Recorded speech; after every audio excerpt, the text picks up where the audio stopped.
ہے کہ یہ حق ہے اور یہ باطل ہے۔ اتقوا فراست المؤمن فإنه ينظر بنور اللہ، مؤمن کی فراست سے بچو کیونکہ مؤمن اللہ کے دیے ہوئے نور کے ساتھ دیکھتا ہے۔ مؤمن کو وہ کچھ نظر آتا ہے جو عام لوگوں کو نظر نہیں آتا۔ مؤمن مادے سے پار دیکھنے کی صلاحیت رکھتا ہے۔ من کی آنکھوں میں یہ صلاحیت ہوتی ہے کہ دیوار سے پار بھی دیکھ لیتی ہیں۔ حضرت مولانا محمد قاسم نانوتوی رحمۃ اللہ علیہ ہمارے اکابر علماء دیوبند کے سرخیل اور امام سمجھے جاتے ہیں۔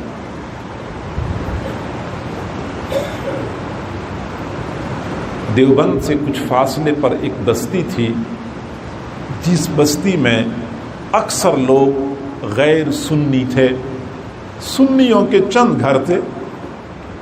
تو وہ سنی لوگ حضرت نانوتوی رحمۃ اللہ علیہ کے پاس آئے کہ ہمارے لیے تو اپنی بقا مشکل ہو چکی ہے، وہ لوگ ہم پر غالب ہیں، آپ حضرت ہمیں ٹائم دیں، ہم آپ کا بیان کروائیں گے، ہر مہینے آپ تشریف لائیں گے تو امید کی جاتی ہے کہ ہمارے اپنے بندے بھی پکے رہیں گے اور ممکن ہے کہ دوسرے لوگ بھی قائل مائل ہو جائیں۔ تو حضرت نانوتوی رحمۃ اللہ علیہ نے وہاں پہ ہر مہینے تشریف لے جانا شروع کر دیا۔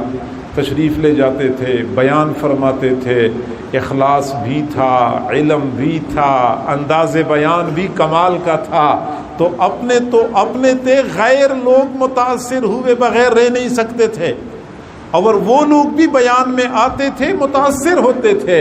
چنانچہ غیر سنی لوگ پریشان ہو گئے کہ اگر اس طریقے سے یہ مولوی آتا رہا تو ہمارے اپنے نوجوان ہمارے ہاتھوں سے نکل جائیں گے۔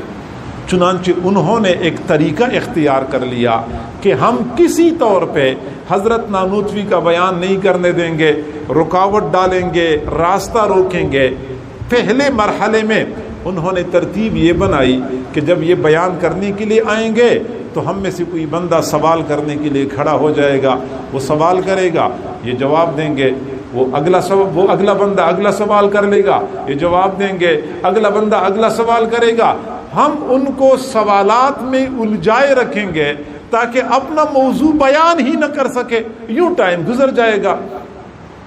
اس مقصد کے لیے ان کے مذہبی پیشواؤں نے 10 بندے تیار کر لیے اور 10 بندوں کو مختلف سوالات یاد کرائے کہ پہلے آپ نے سوال کرنا ہے، پھر اس نے سوال کرنا ہے، پھر اس کے بعد اس نے سوال کرنا ہے، تاکہ اس بندے کو سوالات میں الجھایا جائے۔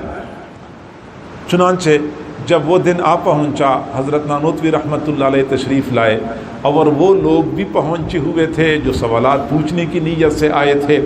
حضرت نانوتوی رحمۃ اللہ علیہ ممبر پہ بیٹھ گئے اور فرمایا کہ میاں آج میرا بیان کرنے کا ارادہ نہیں ہے، کچھ لوگوں کے دل و دماغ میں کچھ سوالات پیدا ہوتے ہیں، آج میں نے ان سوالات کے جوابات دینے ہیں۔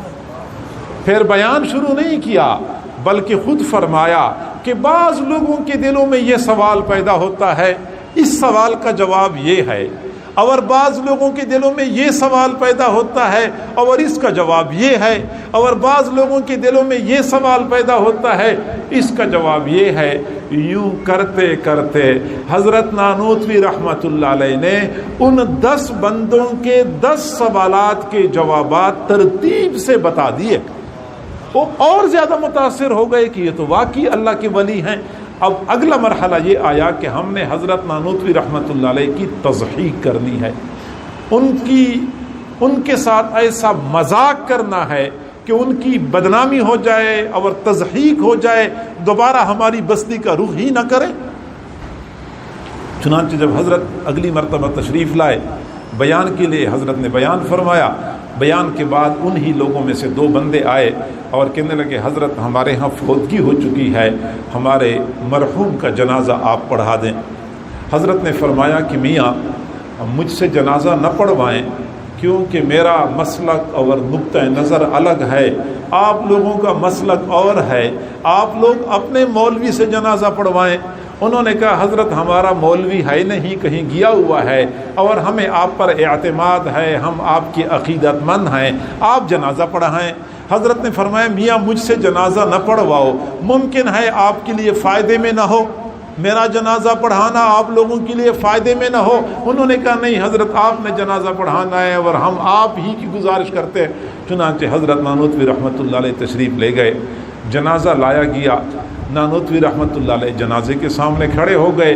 انہوں نے جو منصوبہ بنایا تھا وہ یہ کہ زندہ بندے کو کفن پہنا کے چارپائی پر لٹایا ہوا تھا کہ جب حضرت نانوتوی رحمۃ اللہ علیہ پہلی تکبیر کہیں گے، دوسری تکبیر کہیں گے، آپ نے اٹھ کے بیٹھ جانا ہے۔ جب آپ اٹھ کے بیٹھیں گے تو ہم ہنسیں گے، مذاق کریں گے، تالیاں بجائیں گے کہ یہ کیسے ولی ہیں، یہ تو زندوں کا جنازہ پڑھاتے ہیں، اس کو تو پتہ ہی نہیں ہے کہ بندہ زندہ ہے۔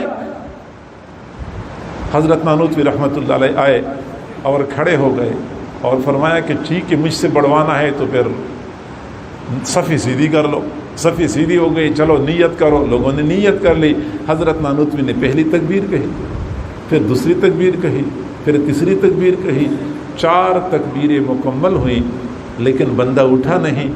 جنازے کا عمل مکمل ہو گیا، وہ لوگ آئے اور بندے کو ہلایا کہ اٹھتا کیوں نہیں ہے، جنازہ تو مکمل ہو گیا۔ حضرت نانوتوی رحمۃ اللہ علیہ ایسے روانہ ہو چکے تھے، پھر پیچھے مڑ کے دیکھا، فرمایا جس کا جنازہ مولوی قاسم پڑھاتا ہے قیامت سے پہلے وہ نہیں اٹھ سکتا۔ واقعی وہ بندہ مر چکا تھا۔ من عادی ولیا فقد آذنتہ بالحرب، جو میرے ایک ولی کے ساتھ دشمنی کرتا ہے میری جانب سے اس کے خلاف اعلان جنگ ہے۔ اللہ والوں کو اللہ تعالیٰ فراست عطا کرتا ہے، یہ مؤمنانہ فراست۔